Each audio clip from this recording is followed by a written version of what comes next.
en parle de la chambre idéale pour ton bébé, que tu choisisses de faire du co-sleeping ou tout simplement que ton bébé est passé dans sa propre chambre, voici les infos à connaître. Tout d'abord, la sécurité avant tout, c'est le point le plus important. Le matelas de ton bébé doit être ferme, plat et surtout il doit être ajusté au tour de lit de ton bébé, c'est-à-dire qu'il ne doit pas y avoir de jour entre le matelas et le cadre du lit. On ne met pas de tour de lit même si c'est joli ou plein de coussins ou de peluches. Et pour couvrir ton bébé, tu lui mets une gigoteuse. On évite les couvertures pour les risques d'étouffement.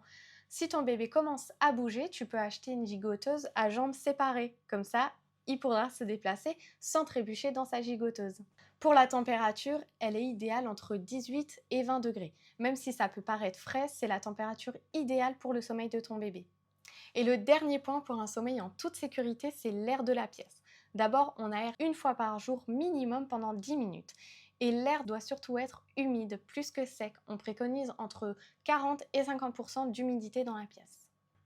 Et n'oublie pas de passer du temps de qualité avec ton bébé dans sa chambre pour qu'il sache que ce n'est pas juste l'endroit où dormir, mais un endroit où il peut se sentir en sécurité et en plus ça l'aidera pour son sommeil.